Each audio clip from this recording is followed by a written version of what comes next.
Hola a todos, mi nombre es Emma de Y Si Escapamos y en este video te voy a contar cómo pasé de no poder caminar absolutamente nada y tener que someterme a 6 cirugías de espalda a emigrar a Europa en cuestión de menos de 4 meses.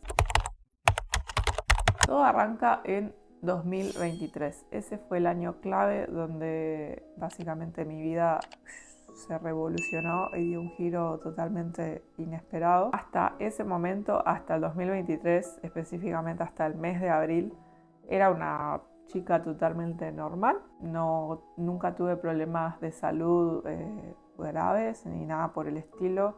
Siempre fui totalmente sana, hacía mi vida normal. Bueno, en ese momento yo trabajaba, estudiaba y a su vez 2 o 3 veces por semana iba al gimnasio. Cuestión que en abril de ese año de 2023, un día random voy al gimnasio y hice como un ejercicio que consistía como en levantar la pesa.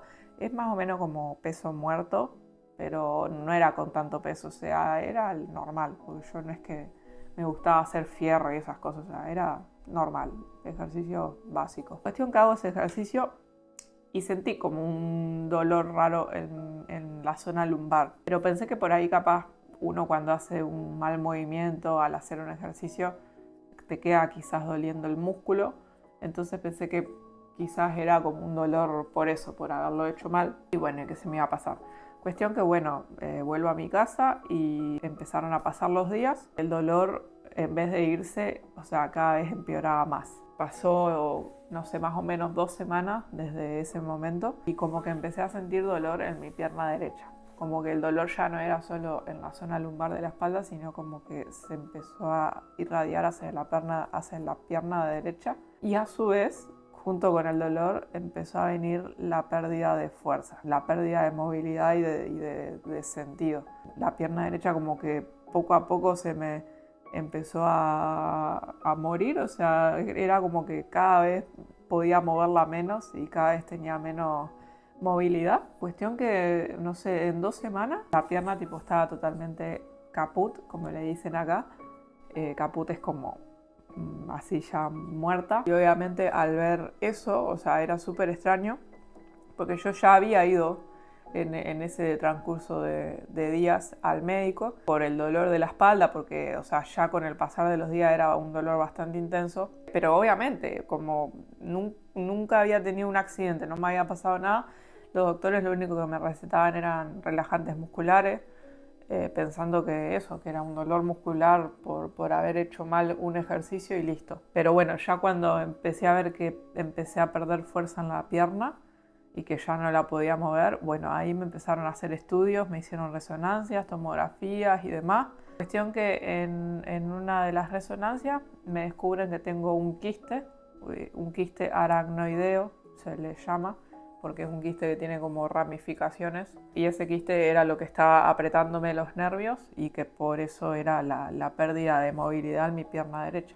A su vez todo ese dolor se me estaba empezando a irradiar para la otra pierna, o sea, era como que poco a poco yo empezaba a sentir que a mi pierna izquierda le estaba pasando lo mismo que a la derecha. Como que poco a poco empezaba a perder movilidad en la izquierda también. Y todo eso, o sea, muy rápido, en menos de un mes. Supuestamente el quiste siempre lo había tenido en mi cuerpo desde el nacimiento, era un quiste congénito, pero nunca se me había manifestado. O sea, nunca yo tuve ningún síntoma, nunca tuve ningún dolor a lo largo de mi vida, a lo largo de esos 22 años que tenía para ese momento. Nunca nada, o sea, cero, totalmente sana. Pero bueno, según los doctores, ese quiste sí había estado presente en mi cuerpo toda mi vida, solo que nadie lo sabía. Y bueno, y en ese momento se ve que por la fuerza mala que hice cuando hice ese ejercicio en el gimnasio, ahí fue como que saltó y bueno, y presentó esos síntomas y empezó a apretar los nervios y demás. Entonces, bueno, cuando descubren este quiste me meten al quirófano de urgencia por el hecho de que yo estaba perdiendo movilidad de una forma muy rápida. Entonces ya había riesgos de quedar inválida, o sea, sin poder caminar. Entonces, bueno, me meten al quirófano, me abren la espalda, me abren la columna para extraer este quiste. La primera cirugía, la verdad que fue bastante compleja y larga, duró como 8 horas. Fue además súper repentino porque de la nada yo estaba bien y de un momento para otro tipo estaba en el quirófano, mi familia, mis amigos obviamente todos pendientes. Me acuerdo que entré al quirófano a las 7 de la tarde y salí como a las 3 de la mañana por ahí. Bastante heavy la situación. Ahí me lo sacan en teoría al quiste. Digo siempre las cosas como entre comillas porque yo tampoco soy doctora, pero bueno, esto es lo que se nos informó, yo estaba con anestesia, pero es lo que se dijo en el parte médico. Sacan el quiste, pero al otro día de la cirugía, de esta primera cirugía, se me empieza a formar un huevo en la espalda. Y nadie entendía qué carajos era ese huevo. Como que empezó a crecer un huevo en la espalda y al principio era poquito, era como una leve pertuberancia, no sé cómo se diga, un leve bulto, y después ya era como una pelota grande. Me hacen estudios de vuelta y resonancias y toda la cuestión, y resulta que al haber cortado las membranas de la columna en esa primera cirugía, se generaron fugas del líquido cefalorraquídeo. Entonces, bueno, yo gracias a que me cortaron la columna y se generaron como pequeños daños en las membranas, empecé a perder ese líquido por esas pequeñas fugas que yo tenía. Entonces eso era el huevo que se me había empezado a crecer en la espalda. A su vez, en paralelo, yo seguía sin caminar, o sea, porque también al estar perdiendo líquido, mi cuerpo no recibía el suficiente líquido normal para que una persona funcione normal, entonces yo la movilidad en las piernas no la había recuperado. Cuestión que me meten al quirófano para una segunda cirugía para justamente volverme a abrir, sellar esas fugas que se habían generado. Así yo dejaba de tener pérdida de líquido. Segunda cirugía, intenta sellarme las fugas para dejar de perder líquido. También lo que hacen es colocarme un catéter desde la columna, o sea, desde donde yo estaba perdiendo líquido hasta el peritoneo. Eso lo que hacía era drenar cualquier fuga que hubiera de líquido hacia el peritoneo. Entonces, de esa forma no se me iba a acumular el líquido en la espalda, sino que se iba a ir drenando constantemente. Me hacen todo ese procedimiento, me colocan el catéter, que me iba todo por el costado, desde la espalda, todo por el costado hasta acá adelante. Y bueno, me despierto, me recupero, se me sigue formando el bulto en la espalda y a su vez en esa segunda cirugía se complicó absolutamente todo porque en el quirófano se me metió una bacteria en el catéter y se me metió la bacteria del estafilococo, que es una bacteria bastante heavy y bastante complicada, que si no la tratas a tiempo básicamente te liquida, y se me mete en la punta del catéter de plástico. O sea, se me entró el bichito y se me alojó acá, porque la punta del catéter, como les explicaba, iba todo hacia acá, hacia el peritoneo. Bueno, el bicho se me metió en la punta del catéter. Cuestión que nada, pasaban los días y yo empecé a sentir un dolor muy fuerte en la zona abdominal, en la zona del vientre. Me empezó a hinchar demasiado. Los doctores aludiendo y pensando que por ahí capaz era el hecho de, bueno, de estar en cama tanto tiempo, porque a todo esto habían pasado ya como unos 15 o 20 días desde que yo estaba internada. Entonces los doctores pensando que, bueno, que era porque uno al estar acostado tanto tiempo obviamente no movía tanto los intestinos. También me decían, no, que debe ser porque te está por venir el periodo, bla, bla, bla. Entonces como que ninguno hacía las cosas correspondientes y me hacían los estudios. Pero bueno, hasta que por ahí llega una doctora y dice, no, o sea, yo tenía literalmente el vientre como si estuviera embarazada de 3 meses. Y bueno, y esta doctora dice, no, o sea, hay que hacerle estudios porque efectivamente algo hay acá que no está bien. Me hacen una ecografía intravaginal para saber qué era lo que estaba pasando ahí abajo. Y resulta que la bacteria me había tomado una trompa de falopio totalmente entera, o sea, estaba del tamaño de esta botella, ya estaba totalmente infectada. Entonces ahí pasamos a la tercera cirugía, que dicho sea de paso no tenía nada que ver con la espalda, pero bueno, fue una complicación que surgió en el medio. Y bueno, tercera cirugía, me abren ahí adelante, me hicieron, yo siempre bromeo y digo que me hicieron como una cesárea porque es realmente una cesárea lo que me hicieron para justamente extraerme la trompa la trompa de falopio, que estaba totalmente infectada, ya no servía para más nada, y a su vez, o sea, previo a esa cirugía estuve días con antibióticos intentando hacer que el bicho, que el estafilococo, se fuera de mi cuerpo, porque realmente es una bacteria bastante jodida. Pero bueno, nada, cuestión que en esa tercera cirugía me sacan la trompa.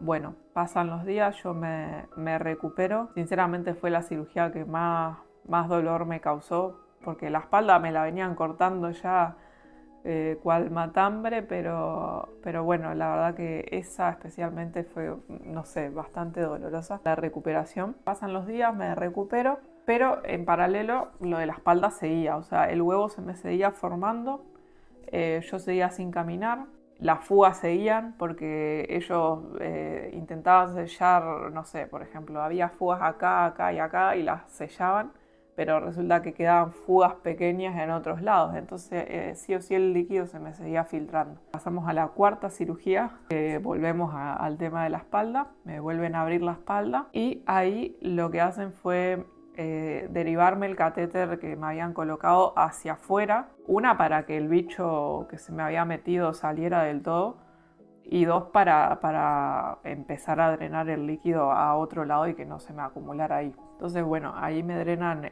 o sea, me sacan el catéter para afuera, entonces yo tenía como un plástico, un tubo de plástico colgado hacia afuera que iba drenando en un aparato todo el líquido cefalorraquídeo. Obviamente no lo podían sacar del todo porque no te pueden hacer una cirugía si tenés una infección de una bacteria grave. Entonces, bueno, era como ir paso a paso. Medio lenta la salud de Uruguay, pero bueno, somos un país así, no podés pedir mucho. Cuestión que, bueno, eso en la cuarta cirugía, yo seguía sin caminar, seguía con la pérdida de líquido cefalorraquídeo, pero bueno, paso a paso. Quinta cirugía, ya es la número 5, me retiran del todo el catéter, me sacan todo el aparato que me habían puesto y intentan nuevamente sellarme las fugas que continuaba habiendo en mi espalda. Obviamente todo esto lo hacían mediante ver las imágenes que ellos hacían en los estudios, como las resonancias, las tomografías. Pero ¿qué pasa? En Uruguay la tecnología de esos aparatos no es la mejor. Y menos en mi ciudad, que nosotros somos del interior de Uruguay, o sea, ni siquiera es Montevideo, es el interior. Entonces, bueno, si bien venían médicos de Montevideo y todo, porque fue un caso bastante complejo, que nadie sabía muy bien qué hacer. El equipo de neurocirugía de Uruguay era como que no habían visto casos así, no sabían bien qué hacer.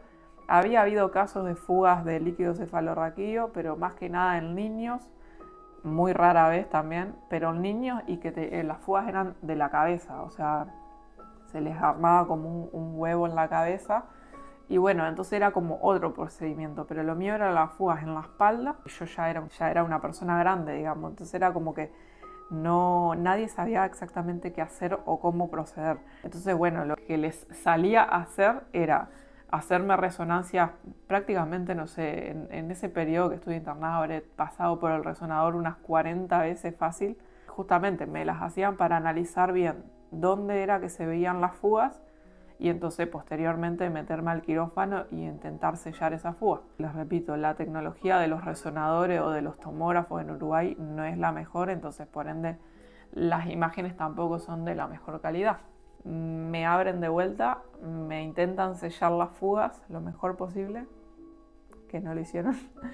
Y bueno, y ahí de vuelta recuperación en esos días posteriores a la cirugía, y el huevo de mi espalda seguía creciendo. O sea, seguía habiendo fugas y seguía teniendo pérdidas del líquido cefalorraquídeo en mi espalda. Cuestión que entre cada cirugía había un lapso de 10 días o menos. Había veces que en 7 días me volvían a meter al quirófano. Entonces, estas 5 cirugías pasaron en un lapso de un mes y medio. Imagínense, saquen sus cálculos. Realmente cada 7 días o máximo 10 me estaban metiendo al quirófano una y otra vez, con todo lo que eso implica, anestesia general, etcétera, que claramente el cuerpo, o sea, para un cuerpo humano, la anestesia general es un procedimiento bastante duro. que hacerlo una vez, ok, no pasa nada, pero ya hacerlo tan repetitivamente es heavy, además de todo lo que implica la cirugía, como la pérdida de sangre y demás. Me tuvieron que hacer, de hecho, entre medio de esas 5 cirugías de ese mes y medio en Uruguay, me tuvieron que hacer transfusión de sangre, porque yo ya estaba débil. Si bien era una persona joven y gracias a Dios con un buen estado de salud, ya, o sea, ya me venían judeando, como le decimos nosotros, que bueno, nada, o sea, tengas el mejor estado de salud o no lo tengas, o sea, pasar por 5 cirugías en un mes y medio, que implican anestesia general y toda la cuestión, es un montón. Cuestión que en esa 5ª cirugía no me lograron solucionar las fugas de mi espalda, y ahí fue cuando yo tomo la decisión de decir, ok, acá ya no me lo van a solucionar. Si me opero de vuelta acá en Uruguay, me van a terminar matando. Así que lo que hicimos fue recurrir a una clínica de Argentina, de la provincia de Entre Ríos, que quedaba literalmente enfrente a mi ciudad, porque mi padre tiene un muy buen amigo que es cirujano y tiene su clínica ahí en Entre Ríos. Entonces el tipo le decía, tráeme a tu hija acá, que él obviamente tenía sus buenos contactos de neurocirujanos especializados en todo este tema. Entonces, bueno, lo que hicimos fue eso, irnos a esa clínica. El amigo de mi padre, el dueño de la clínica, se contacta con un neurocirujano muy especializado de Buenos Aires, que había trabajado en el Instituto Favaloro, había trabajado bueno, en Europa, en Estados Unidos, o sea, la verdad que el tipo un crack. Entonces lo llaman, le pasan mi caso y bueno, el señor, el neurocirujano, accede a viajar de Buenos Aires a Entre Ríos para operarme nuevamente, pero obviamente todo esto tenía un costo, porque yo en Uruguay estaba cubierta por mi obra social, por mi cobertura médica. Pero claramente en Argentina yo ya no estaba cubierta porque no, o sea, ya es otro país. Entonces todo eso corría por cuenta propia, era todo de manera privada. Para eso tuvimos que hacer varios beneficios, que también les vamos a dejar fotitos de lo que fueron esos beneficios. Hicimos rifas, hicimos de bingo, venta de comida y un millón de cosas que se hicieron en mi ciudad, también gracias a un montón de personas conocidas o desconocidas que se sumaron para ayudarme a recaudar el dinero, porque había que llegar a un monto de $13.000, que era lo que iba a costar toda esa cirugía con este neurocirujano especializado, y a su vez, bueno, todo lo que eran los costos de internación y demás, que gracias a Dios, como el dueño de la clínica es amigo de mi padre, obviamente el tipo nos hizo bastante un buen precio, pero bueno, lo que era pagarle al neurocirujano en sí, que era el profesional que me iba a operar y que traía todo su equipo,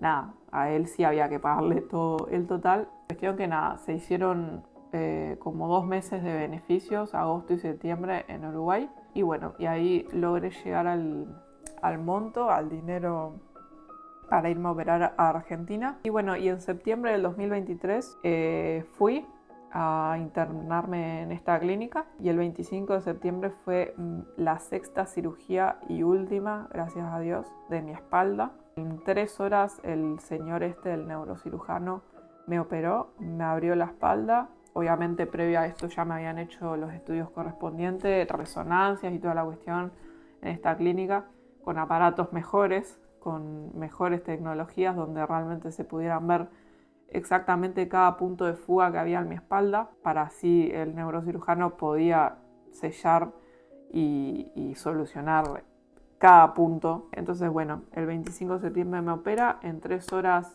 yo salgo del quirófano, me cosió la fuga, me selló con pegamento, con un pegamento especial que también salía bastante caro. Y bueno, nada, y ahí arranca mi etapa de recuperación. Yo obviamente hasta ese momento seguía sin poder caminar, porque al tener fugas claramente no, o sea, mi movilidad no la había recuperado al 100%. Posterior a esa cirugía estuve 2 semanas en cama, totalmente quieta y tiesa, boca arriba, para que las fugas y lo que él pegó y toda la cuestión sellara todo bien. Yo no me podía mover, tenía una sonda para la orina, o sea, no podía moverme nada, tipo tenía que estar quieta boca arriba. A su vez estaba fajada también para que me apriete la columna y que quedara todo bien pegado y no se moviera nada del lugar. Entonces, bueno, estuve 2 semanas en cama así y posterior a eso ya volví a Uruguay,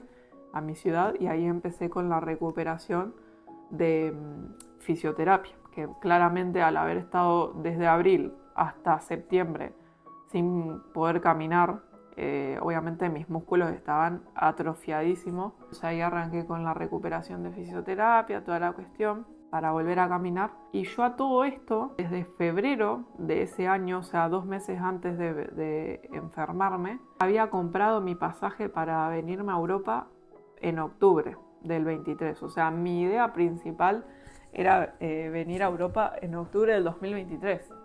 Y yo compro el pasaje en febrero. En abril me enfermo y empieza a pasar todo esto. Y en septiembre es mi última cirugía. Y yo viajaba en octubre. O sea, ni en pedo me iba a dar la vida para recuperarme, hacer todo y venirme.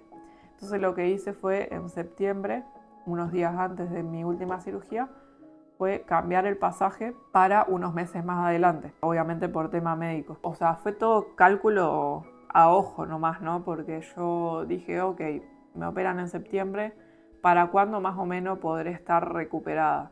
Siempre además apostando a que iba a salir todo bien, porque imagínense que todo lo anterior había sido cirugía tras cirugía y cada vez era peor la situación, o sea, en vez de recuperarme todo empeoraba.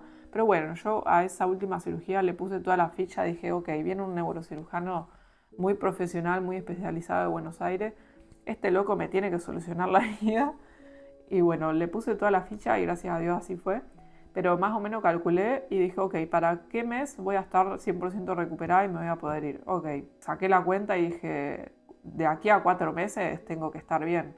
Así que cambié el pasaje de octubre del 2023 a febrero del 2024. Entonces yo para febrero del 2024 ya tenía que estar 100% bien para poder emigrar a Europa. Cuestión que bueno, empezó toda mi recuperación, octubre, noviembre, diciembre, fisioterapia. Hacía fisioterapia tanto en mi casa, con la fisioterapeuta que iba, como fisioterapia en el agua también. Entonces nada, ahí fui agarrando de vuelta músculo y volviendo a caminar normal. Y bueno, y entre medio de todo eso, en noviembre me reencuentro con Manuel. Entonces yo, como ya tenía mi pasaje para febrero, nada, ahí fue como un reencuentro y él ya sabía que yo me iba en febrero. Y ahí obviamente nosotros ya nos conocíamos desde 2018, pero bueno, cada uno había tomado su camino separado de la vida. Y bueno, y en noviembre del 2023, después de que yo paso por toda esta situación de salud y que yo estaba como en plena recuperación, ahí nos volvemos a reencontrar y bueno, yo a tan solo 3 meses de irme, y bueno, nada, y ahí fue como empezó a crecer nuestra relación nuevamente. Bueno, y también con los días contados, por eso, porque yo ya me iba. Él en enero, o sea, un mes antes de que yo me fuera, más o menos, toma la decisión de también venirse para Europa y venirse conmigo. Así que bueno, fue así que llega febrero, yo me voy, o sea, yo ya estaba recuperada. Hoy en día, con el diario del lunes, veo para atrás y digo, no estaba recuperada al 100%. Yo en ese momento pensé que ya estaba al 100%, pero no, porque había cosas que nada, que todavía me dolían. Por ejemplo, no sé, iba en un auto y si el auto pisaba como que muchos pozos o pisaba piedras en la calle, a mí me hacía como que sentir la espalda. Cuestión que también en paralelo lo que siempre me dijeron mis doctores después de esa última cirugía fue, ok, vos ahora te vas a recuperar y va a estar todo bien, pero no podés hacer como una vida 100% normal, en el sentido de que no puedo hacer deporte más que natación, no puedo correr, no puedo levantar cosas pesadas ni andar moviendo cosas pesadas, porque todo eso implica un riesgo para mi espalda para que se vuelvan a abrir estas fugas y vuelva a estallar todo. Entonces siempre me dijeron eso, o sea, cuídate, no levantes por nada al mundo cosas pesadas, no hagas nada raro. O sea, ya podía caminar y todo bien, pero no puedo andar haciendo cosas de fuerza o mucho esfuerzo físico y demás. También todo esto se da porque a mí en las 5 cirugías anteriores en Uruguay me habían sacado pedazos de vértebra para justamente encontrar las fugas y sellarlas, cosa que no hicieron. Pero bueno, cuestión que me habían retirado un par de huesitos y de pedazos de vértebra. Entonces mi columna, si bien lo pudieron solucionar al tema de la fuga, quedó débil en cuanto a estructura ósea. Entonces, bueno, siempre me dijeron eso, que tenga mucho cuidado con el tema de la fuerza física y de andar levantando peso o andar haciendo cualquier locura. Así que a partir de ese momento yo realmente soy una persona que me cuido mucho con eso. No sé, si vamos al súper y hay que traer bolsas pesadas, siempre lo trae Manu. Cuando viajamos y tenemos que andar con las valijas y con todo el equipaje, mayormente nos distribuimos para que yo lleve no sé, el carrión o las cosas más livianas y él lleva lo pesado. Y siempre así, o sea, es como que siempre he sido bastante cuidadosa con eso porque realmente es algo por lo que no quiero volver a pasar. Y sé que mi columna, si bien ahora está bien y puedo caminar y soy una persona normal, tampoco soy normal al 100% por toda esa cuestión. Tampoco puedo, como que, no sé, andar haciendo deportes como el esquí o como el snowboard, que cuando vivimos en los Alpes franceses realmente era algo que yo quería hacer y quería intentar hacerlo, pero no, o sea, prohibidísimo, porque cualquier caída, cualquier impacto en mi espalda o cualquier movimiento raro puede desencadenar nuevamente en este problema. Así que nada, esa fue mi historia. En febrero del 2024, tan solo 4 meses después de esta última cirugía, yo me vengo a Europa, a Francia, y un mes y medio después llegó Manu, que bueno, por el tema eso, de que él tenía que hacer sus papeles rápidos y demás, y aplicar a la visa y toda la cuestión, se demoró un poquito más en viajar, pero bueno, nada, yo estuve solamente un mes y medio sola, y después ya llegó él, y a partir de ese momento ya hemos estado juntos siempre. Así que nada, esa es mi historia de cómo terminé en Europa habiendo pasado por 6 cirugías y por no poder caminar, y bueno, y haberme venido para acá en tan poquito tiempo. La verdad que fue un poco una locura, sí, pero bueno, nada, a veces hay que hacer locuras y muchas veces salen bien esas locuras. Hoy en día no me arrepiento de nada, porque la verdad que nada, acá en Europa hemos crecido un montón, hemos vivido un montón de experiencias hermosas, hemos conocido lugares hermosos, personas hermosas. Siempre estoy con el hábito ya porque ya es un hábito. Siempre estoy como pendiente de mi espalda, pendiente de cuidarme, pendiente de no hacer nada raro. Me han tocado trabajos donde por ahí capaz me ponen en puestos medios pesados y yo planteo mi situación y bueno, y me cambian a otro puesto donde quizás no tenga tanto esfuerzo físico. Y nada, y siempre ha sido así acá en Europa, así que nada, la verdad es que súper bien. Siempre cuidándome en ese sentido, pero súper bien. Así que bueno, espero que les haya gustado mi historia de cómo emigré a Europa, después de todo lo que me pasó. Pero eso, les pido que comenten, que dejen su opinión, que me digan si les pareció, si a ustedes les parece una locura haber emigrado con tan poquito tiempo de recuperación, o si ustedes hubieran hecho lo mismo. No sé, cada uno tendrá su diferente perspectiva. Dennos un like también en este video, que nos ayuda un montón para crecer. Suscríbanse si les gusta nuestro canal y si les gusta este tipo de videos. También pueden comentar si tienen otras ideas de video que nos puedan dejar. Para nosotros bienvenido sea, porque siempre estamos abiertos a crear el contenido que ustedes nos pidan. Y eso, así que les agradezco por haber llegado hasta este punto, por haberme escuchado y por haber mirado todo el video. Y bueno, y les mando un besito grande y gracias por vernos y nos vemos en la próxima.